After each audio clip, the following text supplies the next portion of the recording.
This is shade tree mechanicing at its finest.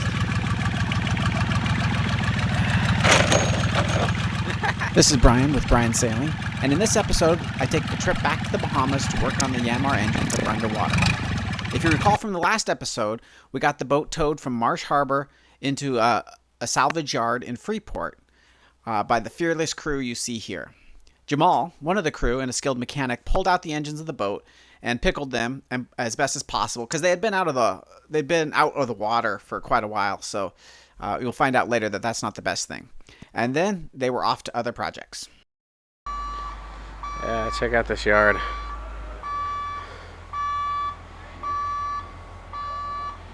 It is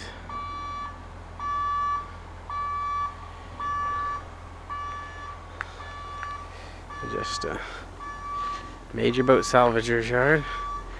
Here we go. This is Samson. That's where that's the boat where we get the power from and the water. So all the solar array, and then it's got a huge water tank. Pulling up a sunk boat. Look at this beauty. And then several other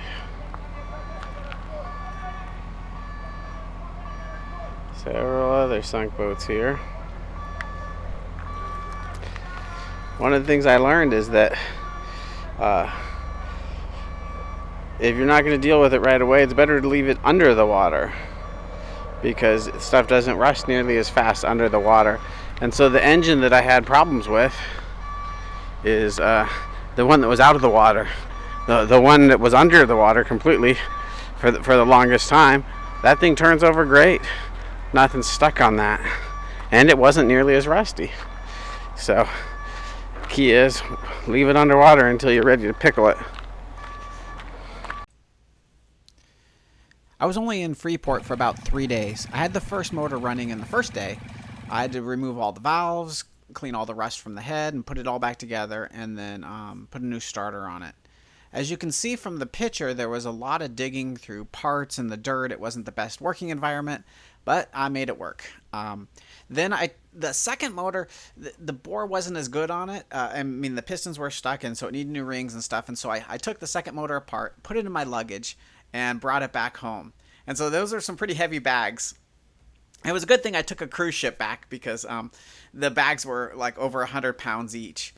And they were okay with that. I don't think they would have liked me taking it on an airplane. But it got some pretty funny looks bringing those through customs when they're like, "What do you have in those bags?" And I'm like, "Yeah, I got engines from a sunk boat."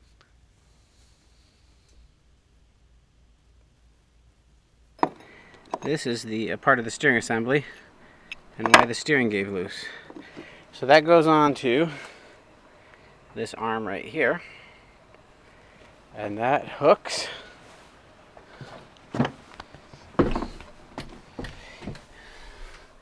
right onto that arm, and then goes way back under there to, I don't know, in a car I guess you'd call it a pitman arm, but goes into the arm, and I think it was the far side that broke off on that.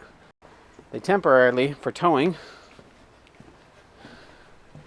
rigged up this side.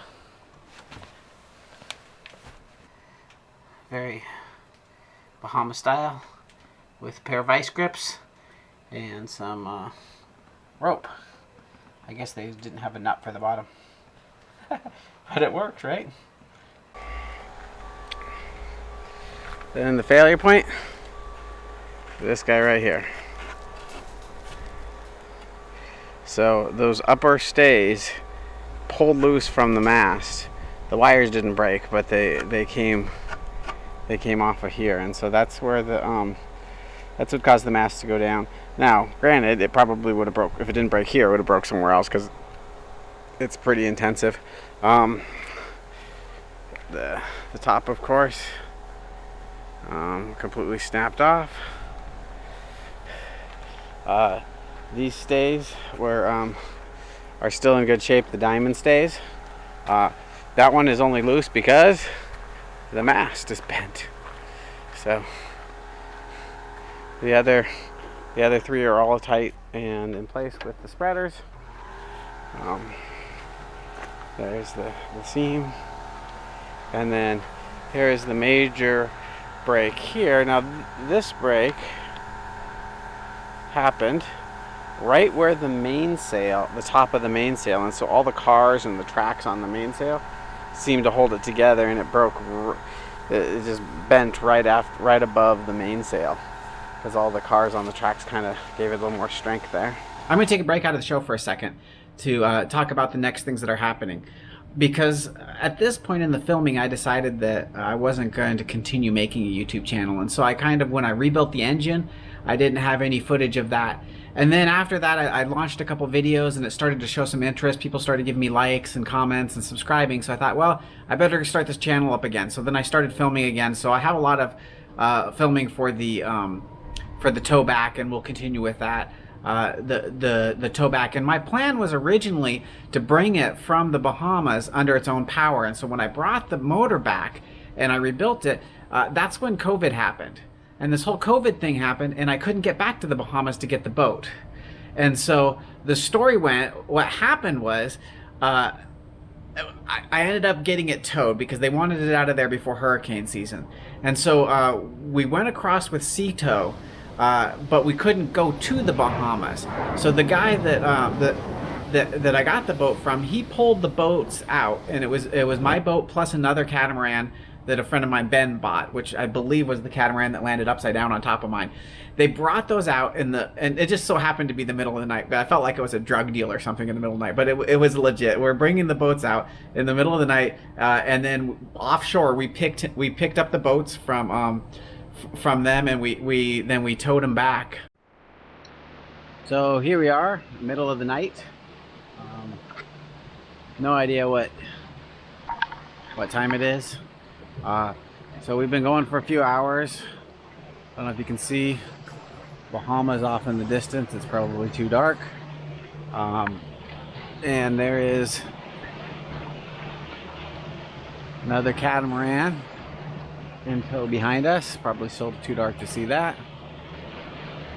And then ahead of us is the towboat. Actually, there's two towboats. They're towing one towboat with the other towboat, just to save fuel, because in case they need two boats, they wanted to have two. Beautiful moon tonight. I don't know if we can see it in the distance. It probably looks really small. But a beautiful moon with some nice stars. It's going good. So we towed all through the night, and you couldn't have asked for better weather. It was totally calm the whole night. I was able to sleep on the deck and woke up in the morning to a beautiful sunrise. It was really a great trip. You couldn't ask for anything better. We really watched for that weather window to try to hit it when it was calm, because both of these catamarans weren't in that great of shape for, towing across the Gulf Stream. After towing through the whole night, here we are. Arriving pretty calm. Actually, it was like incredibly calm the whole way. The other boat still back there. My boat still intact. I mean, this tax is intact as it was before anyway.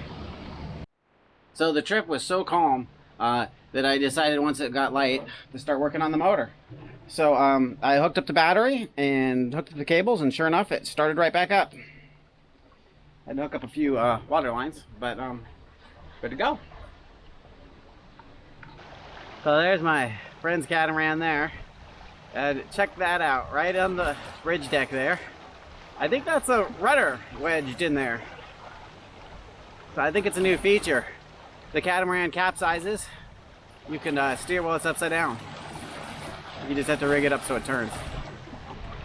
Thanks for watching. In the next episode, you'll see the journey continue as we try to get this boat into a safe place for me to work on it. Please like and subscribe and do all those things that everybody else who has a YouTube channel is begging you to do, because it gives us encouragement to keep making these videos. Because if it's a small channel like this, of course I don't make any money on it. All right, thanks a lot, and see you next time.